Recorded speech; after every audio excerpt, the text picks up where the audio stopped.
கூட்டணி வேற கொள்கை வேற அப்படின்னு எல்லா கட்சியும் சொல்லுவாங்க. அதே விஜயும் சொல்லிட்டு நான் வந்து அதிமுகவோட கூட்டணி போறேன் அப்படின்னு இருந்தாரு.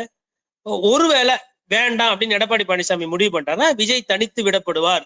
விஜய்க்கு பெரிய கூட்டணி கட்சிகளோ பெரியவர்கள் வர மாதிரி தெரியவில்லை. பாட்டாளி மக்கள் கட்சியும் சும்மா தான் இருக்கிறாங்க. அவங்க வந்து விஜய் கிட்ட பேசுறதோ இல்ல கன்சிடர் பண்றதோ அதுல கிடையாது. அதே மாதிரி பிரேமலதா விஜயகாந்த் அவர்கள் 2 நாளைக்கு முன்னாடி ஒரு விஷயம் சொல்லிட்டாங்க. நேத்து மழையில முளைச்ச காளான்லாம் ஆளாகணும்னு பாக்குது அப்படின்னு சொல்லிக்கிறாங்க. எனக்கு தெரிஞ்சு தமிழக அரசியல்ல புதுசா நேத்து மழையில முளைச்ச காளான்னு பார்த்தா அது தாவேக்கா தான். ஏன்னா நாம் தமிழர் அண்ணன் சீமான் கூட ஒரு பல வருஷங்கள் தேர்தலில் இருந்து அனுபவசாலி ஆயிட்டார்.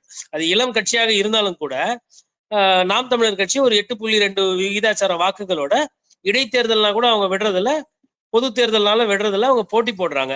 அப்ப இளம் கட்சி சிறிய கட்சி அப்படின்னா அது தாவேக்கா தான். அப்போ ஒண்ணு விமர்சனம் பண்றாங்க, இல்லைன்னா கண்டுக்க மாட்டேன்றாங்க. நிறைய பேர் கதவு மூடிட்டாங்க. இப்ப இபிஎஸோட அந்த